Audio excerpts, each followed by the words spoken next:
Important topic की बात करने वाले हैं और welcome to quantum coaching Lucknow. Properties की बात करते हैं। अब यहाँ पर प्रॉपर्टीज हम लोग स्टार्ट करते हैं। अब प्रॉपर्टीज पर आते हैं, यानी 16 ग्रुप एलिमेंट की प्रॉपर्टीज की बात करेंगे हम लोग करते हैं।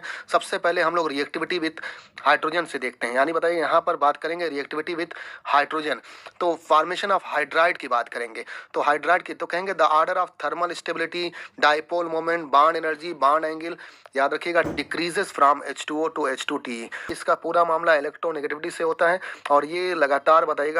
यहाँ पर कहेंगे जो थर्मल स्टेबिलिटी है, डाइपोल मोमेंट है, बॉन्ड एनर्जी है, बॉन्ड एंगल है, वो वाटर से लेकर H2Te तक बताइएगा। इनके हाइड्राइड जो होंगे वो डिक्रीज करेंगे। सबसे ज़्यादा इनकी H2O की होगी, उसके बाद H2S, फिर H2Se, फिर बताइएगा सबसे लास्ट में H2Te। तो याद रखिएगा thermal stability, dipole moment, bond energy और बॉन्ड एंगल, ये यहाँ पर डिक्रीजिंग आर्डर लिखा हुआ है। सबसे ज़्यादा किस हाइड्राइड की होगी? ऑक्सीजन के हाइड्राइड की होगी। इसका मतलब H2O की होगी। थर्मल स्टेबिलिटी, डाइपोल मोमेंट और बॉन्ड एनर्जी और बॉन्ड एंगल की बात करेंगे। देखिए अगर हम बात करते हैं एसिडिक कैरेक्टर की, एसिडिक कैरेक्टर हो, रिड्यूसिंग पावर हो या कोवेलेंट कैरेक्टर हो या बॉन्ड लेंथ हो, ये इंक्रीज करता है फ्रॉम H2O से H2Te तक। या देखिए सबसे ज़्यादा किसका H2Te का होगा और सबसे कम H2O का होगा। किस acidic character, reducing power, covalent character और बॉन्ड लेंथ की बात करेंगे। आपको बता दें H2O has highest boiling point due to hydrogen bonding. याद रखिएगा H2O की जो BP होती है, बॉइलिंग पॉइंट होती है, वो मैक्सिमम होती है। ऐसा क्यों होता है? हाइड्रोजन बॉन्डिंग की वजह से होता है। और याद रखिए after sudden draft from H2O to H2S boiling point gradually increases. इसके बाद बॉइलिंग पॉइंट क्या हो जाती है? धीरे धीरे बढ़ती है from H2S to H2Te because increase in molecular mass and van der Waals forces. ये बताया था whenever hydrogen atom attaches with highly electronegative element like nitrogen, oxygen, fluorine, then hydrogen bonding can be seen. तो याद रखिएगा यहाँ पर oxygen है तो ऑक्सीजन हाइड्रोजन बॉन्डिंग को शो करेगा, इसीलिए H2O का हाईएस्ट बॉइलिंग पॉइंट होता है क्योंकि इसमें हाइड्रोजन बॉन्डिंग होती है। और उसके बाद सडन ड्रॉप होता है और सडन ड्रॉप होने के बाद H2O से H2S में बॉइलिंग पॉइंट ग्रेजुअली क्या करती है? फिर ग्रेजुअली बताएगा इंक्रीज होती है H2S से लेकर H2Te तक because increase in molecular mass and van der Waals forces. हम लोग देखेंगे H2O का जो बॉइलिंग पॉइंट होता है वो सबसे ज़्यादा होता है 373 केल्विन होता है और उसके बाद सडन ड्रॉप हो जाता है 213 केल्विन H2S का होता है। फिर उसके बाद और बताइए धीरे धीरे इंक्रीज करता है, ग्रेजुअली इंक्रीज करता है 232 केल्विन इसका होता है H2Se का और H2Te का 269 होता है। मेल्टिंग पॉइंट की बात भी करेंगे तो H2O का सबसे ज़्यादा 273, उसके बाद सडन ड्रॉप हो गया, H2S में 188 हो गया, उसके बाद देखिए ग्रेजुअली इंक्रीज कर रहा है 208 और 222 हो रहा है यहाँ पर। और बॉइलिंग पॉइंट याद रखिएगा मॉलिक्यूलर मास और वान डेर वाल्स फोर्सेस के डायरेक्ट रिलेशन में होता है। और आपसे बताया था except water all the other hydride of group 16 behave as reducing agent. याद रखिएगा वाटर को छोड़कर बाकी जो ग्रुप 16 एलिमेंट होंगे उनके हाइड्राइड जो होंगे वो सब रिड्यूसिंग एजेंट का काम करते हैं और इनकी रिड्यूसिंग प्रॉपर्टी इंक्रीज होती है फ्रॉम H2S से लेकर H2Te तक। अब देखिए सेकेंड नंबर प्रॉपर्टीज की बात करते हैं। यहाँ पर रिएक्टिविटी विद ऑक्सीजन देखते हैं, यानी फॉर्मेशन ऑफ ऑक्साइड की बात करते हैं। तो कहेंगे they form all types of oxide. बताएगा ये सभी तरह के ऑक्साइड बनाते हैं, चाहे वो नॉर्मल ऑक्साइड हो, पर ऑक्साइड हो या सुपर ऑक्साइड हो। तो देखिएगा यहाँ पर सबसे पहले हम लोग नॉर्मल ऑक्साइड की बात करते हैं, यानी EO2 टाइप की बात करते हैं यहाँ पर। तो देखिए SO2 है, यहाँ पर सल्फर डाइऑक्साइड है, ये एसिडिक ऑक्साइड होता है। किस तरह का एसिडिक ऑक्साइड होगा? जबकि अगर SiO2 की बात करते हैं और TiO2 की बात करते हैं तो ये एम्फोटेरिक ऑक्साइड होते हैं। सल्फर डाइऑक्साइड जो होता है एसिडिक ऑक्साइड होता है। सेलेनियम ऑक्साइड और टेलुरियम ऑक्साइड जो होता है एम्फोटेरिक ऑक्साइड होता है। और पोलोनियम ऑक्साइड की बात करते हैं तो इसका मेटलिक नेचर होने की वजह से ये बेसिक ऑक्साइड होता है। वैसे भी आप लोगों को हमने बताया था शुरुआत में ही, सबसे पहले बताया था कि सल्फर जो होता है वो नॉन मेटलिक कैरेक्टर रखता है, तो सल्फर का जो ऑक्साइड होगा वो एसिडिक ऑक्साइड होगा। सेलेनियम और टेलुरियम जो होता है मेटलाइड होता है, तो ये एम्फोटेरिक यानी एसिडिक और बेसिक दोनों ऑक्साइड की तरह यूज़ किया जा सकते हैं। और पोलोनियम का नेचर मेटलिक होता है, इसका मतलब ये बेसिक ऑक्साइड का काम करेंगे।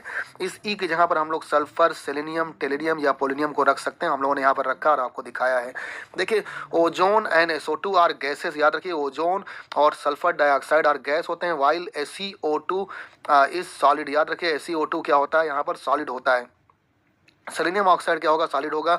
याद रखिए SO2 इज रिड्यूसिंग एजेंट। पीछे हम लोगों ने बताया था कि वाटर को छोड़कर बाकी सब इस ग्रुप के जो एलिमेंट होते हैं वो ज़्यादातर रिड्यूसिंग एजेंट का काम करते हैं। तो SO2 बताइए रिड्यूसिंग एजेंट होता है, वाइल TO2 जो बताएगा क्या होता है।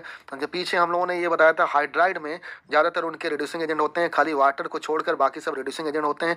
यहाँ अगर ऑक्साइड की बात करेंगे तो SO2 क्या होगा? रिड्यूसिंग एजेंट होगा, वाइल TO2 जो होगा ये ऑक्सीडाइजिंग एजेंट होगा। हाइड्राइड के केस में हम लोगों ने बताया था कि वाटर के अलावा बाकी सब रिड्यूसिंग एजेंट का काम करते हैं। उनकी रिड्यूसिंग प्रॉपर्टी लगातार इंक्रीज भी करती थी, बताइएगा सेलेनियम से पोलोनियम तक।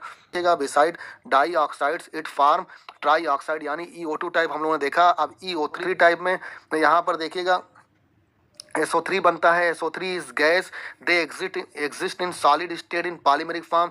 याद रखिएगा नॉर्मली तो ये गैस होता है, लेकिन जब ये पॉलीमेरिक फॉर्म में होता है तो पॉलीमेरिक फॉर्म में बताइएगा सॉलिड फॉर्म स्टेट में होता है। जैसे SO3 का होल थ्राइस है यानी H3O9 है, SO3 का होल यहाँ पर 4 लिखा हुआ है यानी H4O12 है। याद रखिए जब भी ये पॉलीमेरिक फॉर्म में होगा तो ये सॉलिड स्टेट में होगा, जबकि सल्फर ट्राईऑक्साइड क्या होता है, गैस के फॉर्म में होता है। O2 and ozone are allotropes. याद रखिएगा O2 और O3 जो होते हैं ये एलोट्रॉप्स होते हैं। और देखिए इसके बाद हम लोगों ने बात कर लिया रिएक्टिविटी विद हाइड्रोजन यानी फॉर्मेशन ऑफ हाइड्राइड की बात कर लिया, रिएक्टिविटी विद ऑक्सीजन यानी फॉर्मेशन ऑफ ऑक्साइड की बात कर लिया। और हम लोगों ने बताया कि दोनों टाइप के ऑक्साइड बनाते हैं, EO2 टाइप के बनाते हैं और EO3 टाइप के बनाते हैं। EO2 टाइप में हम लोगों ने बताया SO2 बताया एसिडिक ऑक्साइड होता है, SiO2 और TiO2 एम्फोटेरिक ऑक्साइड होता है, और पोलिनियम ऑक्साइड जो होता है बेसिक ऑक्साइड होता है।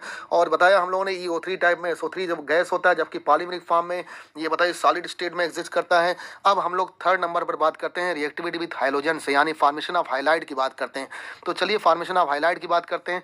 Group 16 element form halide in +2 +4 and +6 oxidation state. याद रखिएगा ग्रुप 16 एलिमेंट हाइलाइड बनाते हैं जिसका ऑक्सीडेशन स्टेट क्या होता है, +2 +4 और +6 हो सकता है।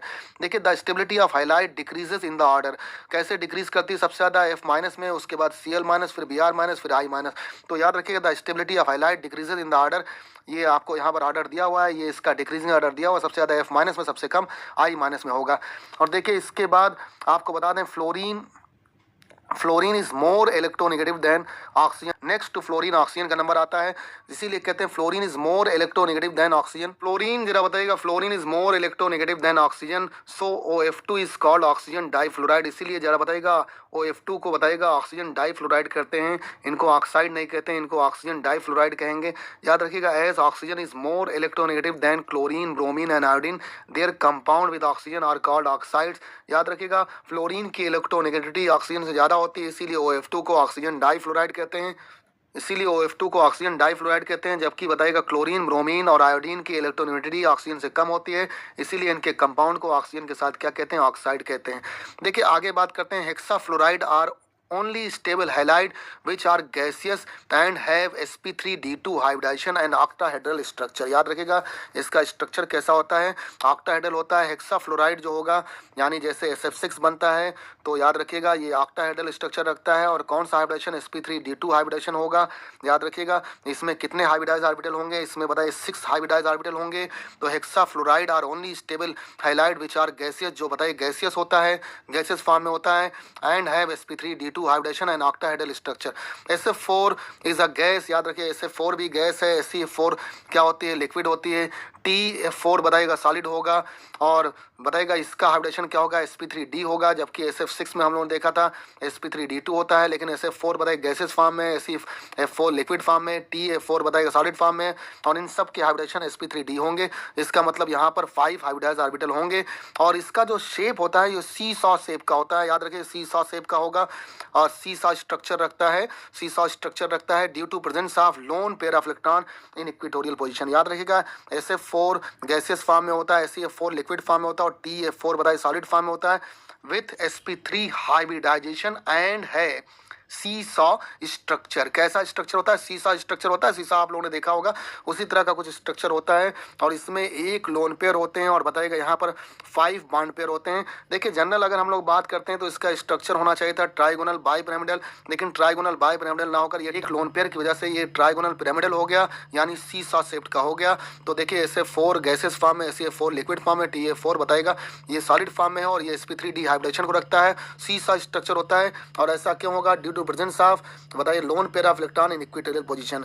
और देखिए यहाँ पर हम लोगों ने कहा हेक्साफ्लोराइड जरा बताइएगा एक स्टेबल स्ट्रक्चर होता है और गैसेस फॉर्म में होता है, इसका स्ट्रक्चर ऑक्टाहेड्रल होता है। पीछे हम लोग इसके स्ट्रक्चर को हम लोग दिखाएंगे। और फ्लोरीन बताइएगा इलेक्ट्रोनेगेटिव, फ्लोरीन की इलेक्ट्रोनेगेटिविटी ऑक्सीजन से ज़्यादा होती है, इसीलिए OF2 को ऑक्सीजन डाइफ्लोराइड के SF6 का हम लोग स्ट्रक्चर दिखा रहे हैं, sp3d2 हाइब्रिडाइजेशन होगा और ऑक्टाहेड्रल स्ट्रक्चर होगा। देखिए बॉन्ड पेयर इसमें कितने हैं, बॉन्ड पेयर जरा बताइए यहाँ पर 1 2 3, 4, 5, 6 हैं, इसका मतलब बॉन्ड पेयर यहाँ पर 6 हैं, तो 6 नंबर्स ऑफ हाइब्रिडाइज्ड ऑर्बिटल यहाँ पर 6 हैं। ऑक्टाहेड्रल स्ट्रक्चर होगा, SF6 का स्टेबल स्ट्रक्चर होगा ये। और देखिए SF4 की बात बताया था हम लोगों ने, यहाँ पर देखिए जनरल अगर होना चाहिए था, यहाँ पर sp3d हाइब्रिडेशन होता है, यानी ट्राइगोनल बाइपिरामिडल स्ट्रक्चर होना चाहिए था, लेकिन यहाँ पर एक लोन पेयर होता है इक्वेटोरियल पोजीशन पर। इस लोन पेयर की वजह से बताएगा इसका शेप जो हो जाता है डिस्टॉर्ट हो जाता है, इसका मतलब ये सीसा शेप्ड का हो जाता है। कैसा हो जाता है? ट्राइगोनल पिरामिडल या सीसा शेप्ड का हो जाता है। SF4 है, TF4 भी है, ये सब भी बताइए सीसा शेप्ड का होता है। तो देखिए इसका मतलब ये डिस्टॉर्शन की वजह से सीसा शेप्ड का हो जाता है, क्योंकि इसके इक्वेटोरियल पोजीशन पर क्या आ जाता है, यहाँ पर लोन पेयर आ जाता है। देखिए all the element except selenium form dichloride, यानी याद रखिएगा सेलेनियम के अलावा सभी डाइक्लोराइड का फॉर्मेशन करते हैं और डाइब्रोमाइड भी बनाते हैं with sp3 hybridization with 2 lone pair and have angular shape. याद रखिएगा सेलेनियम को छोड़कर सारे एलिमेंट बताएगा डाइक्लोराइड और डाइब्रोमाइड को बनाते हैं, जिसमें हाइब्रिडेशन क्या होता है, sp3 होता है, क्योंकि इसमें और 2 लोन पेयर होते हैं, इसीलिए इसका शेप कैसा हो जाता है, टेट्राहेड्रल ना रहकर एंगुलर शेप का हो जाता है। तो देखिए मोनोहैलाइड्स एग्जिस्ट एज डाइमर, याद रखिए मोनोहैलाइड जो होते हैं वो डाइमर की तरह एग्जिस्ट करते हैं। जैसे हम लोग H2F2 को देखेंगे, H2Cl2 को देखेंगे, H2Br2 को, Fe2Cl2 को और Ec-Br2 को देखेंगे, ये इनके मोनोहैलाइड्स हैं। तो याद रखिएगा मोनोहैलाइड्स बताइए क्या होते हैं, डाइमर की तरह एग्जिस्ट करते हैं। और देखिए यहाँ पर डाइमर की तरह एग्जिस्ट करते हैं, और हम लोगों ने यहाँ पर बताया कि मोनोहैलाइड्स एग्जिस्ट एज डाइमर। एग्जांपल में H2F2, H2Cl2, H2Br2, Ac2Cl2, Ac2Br2 विच अंडरगोज, याद रखें विच अंडरगोज डिसपर्पोनेशन रिएक्शन। कौन सी रिएक्शन को शो करते हैं? डिसपर्पोनेशन रिएक्शन को शो करते हैं, जिसको हम लोगों ने नाम दिया था self oxidation reduction reaction, that is oxidation as well as reduction. याद रखिएगा जैसे Ac2Cl2 को लेते हैं तो ये AcCl4 में जाता है और Ac में जाता है। Ac2Cl2 में अगर देखें तो सेलेनियम का जो ऑक्सीडेशन नंबर होगा वो +1 होगा, AcCl4 में +4 बताइए हो जाता है और Ac में 0 हो जाता है। इसका मतलब 1 से 0 भी हो रहा है, 1 से 4 भी हो रहा है, इसका मतलब इसी सेम स्पीसीज का ऑक्सीडेशन भी हो रहा है और रिडक्शन भी हो रहा है, इसीलिए ये डिसपर्पोनेशन रिएक्शन को शो करता है। अब देखिए 4th नंबर पर बात करते हैं प्रॉपर्टीज में, ऑक्सो एसिड की बात करते हैं कि इनके ऑक्सो एसिड, यानी बताइए ऑक्सो एसिड कैसे बनते हैं। ऑक्सो एसिड का मतलब जिसमें हाइड्रोजन और ऑक्सीजन दोनों हो। तो देखिए सबसे पहले H2SO3 की बात करते हैं, सल्फ्यूरस एसिड की बात करते हैं। सल्फ्यूरस एसिड में बताएगा एक लोन पेयर होता है और बाकी सारे बॉन्ड पेयर होते हैं यहाँ पर। और देखिएगा ये सल्फ्यूरस एसिड का स्ट्रक्चर आपके सामने बना हुआ है यहाँ पर, और अगर इसके हाइब्रिडेशन को निकालें तो यहाँ पर देखिए बॉन्ड पेयर से निकाल सकते हैं, बॉन्ड पेयर और लोन पेयर से यहाँ निकाल सकते हैं। H2SO4 की बात करेंगे, सल्फ्यूरिक एसिड होता है H2SO4, ये भी इसका ऑक्सी एसिड है और इसी को आयल ऑफ विट्रियल भी कहते हैं। और ये देखिए इसका स्ट्रक्चर यहाँ पर टेट्राहेड्रल स्ट्रक्चर इसका बना हुआ है, ये आपके सामने बना हुआ है। H2SO5 आपको बता दें पर ऑक्सी मोनो सल्फ्यूरिक एसिड होता है, यहाँ पर परऑक्साइड बॉन्ड होता है। देखिए यहाँ पर परऑक्साइड बॉन्ड है, जब ऑक्सीजन और ऑक्सीजन सिंगल बॉन्ड से कनेक्ट होते हैं, सिंगल बॉन्ड से जुड़े होते हैं तो वो परऑक्साइड का फॉर्मेशन करते हैं। H2SO5 को कैरोज एसिड का भी नाम देते हैं, याद रखिएगा H2SO5 को कैरोज एसिड का नाम देते हैं और इसमें परऑक्साइड होता है, इसीलिए इसका नाम परऑक्सी मोनो सल्फ्यूरिक एसिड है और इसका कमर्शियल नेम कैरोज एसिड है। इस तरह से हम लोगों ने ऑक्सो एसिड की बात किया। सल्फ्यूरस एसिड बताइए सल्फ्यूरिक एसिड जिसको आयल ऑफ विट्रियल भी कहते हैं, और यही किंग ऑफ केमिकल भी होता है, याद रखिएगा किंग ऑफ केमिकल होता है कौन? H2SO4 और H2SO5 यानी बताइए कैरोज एसिड जिसको परऑक्सी मोनो सल्फ्यूरिक एसिड कहते हैं और इसका स्ट्रक्चर भी आपके सामने है। देखिए इसके बाद हम लोग यहाँ पर H2H2O8 की बात करते हैं। H2H2O8 जो होता है ये पर ऑक्सी डाई सल्फ्यूरिक एसिड होता है, याद रखिएगा यहाँ भी परऑक्साइड होगा। देखिए बीच में ऑक्सीजन और ऑक्सीजन सिंगल बॉन्ड से जुड़े हुए हैं, ये परऑक्साइड हैं और देखिए इसका स्ट्रक्चर आपके सामने है। और ये पर ऑक्सी डाई सल्फ्यूरिक एसिड होता है, एक तरह से 2 सल्फ्यूरिक एसिड होते हैं और बीच में परऑक्साइड बॉन्ड लग जाता है। ये मार्शल्स एसिड होता है। कौन सा एसिड होता है भाई? कमर्शियल नेम इसको मार्शल्स एसिड है, याद रखिएगा मार्शल एसिड। H2H2O7 की बात करते हैं, ये भी एक तरह का ऑक्सी एसिड है और याद रखिएगा ये पायरो सल्फ्यूरिक एसिड होता है और इसको ओलियम कहते हैं।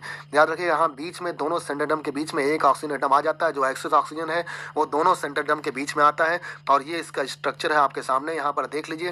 तो देखिए यहाँ पर एक जो एक्सेस ऑक्सीजन है वो दोनों सेंटरडम के बीच में आता है और वैलेंस बॉन्ड थ्योरी से यहाँ से हम लोगों ने इसका स्ट्रक्चर बना दिया है और सभी कोऑर्डिनेट बॉन्ड को हम लोगों ने डबल बॉन्ड में कन्वर्ट कर दिया है। देखिए इसके बाद H2H2O3 की बात करते हैं। H2H2O3 जो होता है ये थायोसल्फ्यूरिक एसिड होता है। क्या होता है भाई? थायोसल्फ्यूरिक सल्फ्यूरिक एसिड होता है। और इसका स्ट्रक्चर देखिए सामने बना है HO और यहाँ पर OH और बताइए सल्फर से लगा हुआ है। 2 सल्फर है, सल्फर भी ऑक्सीजन की तरह काम करता है और ऑक्सीजन की तरह डबल बॉन्ड की तरह से लग जाता है। फिर एक ऑक्सीजन भी लगा है, तो ये थायोसल्फ्यूरिक एसिड है, ये भी एक तरह का ऑक्सी एसिड ही है। उसके बाद हम लोग बात करते हैं H2SXO6 का, इसको पॉलीथायोनिक एसिड कहते हैं। क्या कहते हैं भाई? पॉलीथायोनिक एसिड कहते हैं। और पॉलीथायोनिक एसिड में जो X की वैल्यू होती है वो कहाँ से कहाँ तक हो सकती है? X की वैल्यू ये 2 से लेकर 5 तक हो सकती है। जैसे एग्जाम्पल में यहाँ पर हम लोगों ने डाईथायोनिक एसिड को देखा। डाईथायोनिक एसिड में जरा बताइएगा 2 सल्फर हैं और देखिए यहाँ पर OH से और OH से कंबाइंड है और बाकी सारे बॉन्ड ऑक्सीजन से लगे हुए हैं डबल बॉन्ड से, और सल्फर आपस में कंबाइंड है। इस सल्फर की वैल्यू चेंज होती रहती है। जैसे बताइए पॉलीथायोनिक एसिड है, यहाँ पर हम लोगों ने डाईथायोनिक एसिड देखा तो 2 सल्फर हैं, और ट्राई में देखेंगे तो 3 होंगे, टेट्रा में 4 होंगे। ऐसे हम लोग पेंटा और हेक्सा भी पेंटा तक देख सकते हैं। इसका मतलब यहाँ पर 5 तक होंगे तो पेंटा तक हम लोग देख सकते हैं। याद रखिए X की वैल्यू यहाँ पर 2 से लेकर 5 तक होती है। और ये H2SXO6 जो होता है ये पॉलीथायोनिक एसिड कहलाता है। उन्होंने यहाँ पर किया YH2O is a liquid and H2S is a gas. याद रखिएगा YH2O is a liquid and H2S is a gas. याद रखिएगा H2S क्यों गैस होता है जबकि H2O क्यों लिक्विड होता है, जबकि दोनों एक ही ग्रुप के हैं, 16 ग्रुप के हैं, यानी 6 ग्रुप के हैं।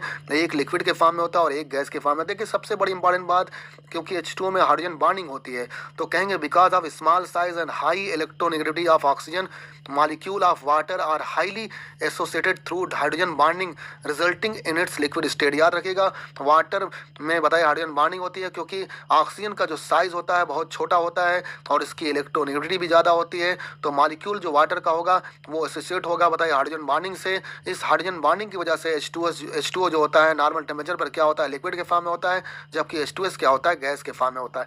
याद रखिएगा इसी वजह से H2O की बॉइलिंग पॉइंट भी ज़्यादा होती थी क्योंकि यहाँ पर हाइड्रोजन बॉन्डिंग होता है। और आपसे हमने बताया था whenever hydrogen atom attaches with highly electronegative element, और हाईली इलेक्ट्रोनेगेटिव एलिमेंट में बताइए फ्लोरीन आता है, ऑक्सीजन आता है और नाइट्रोजन आता है।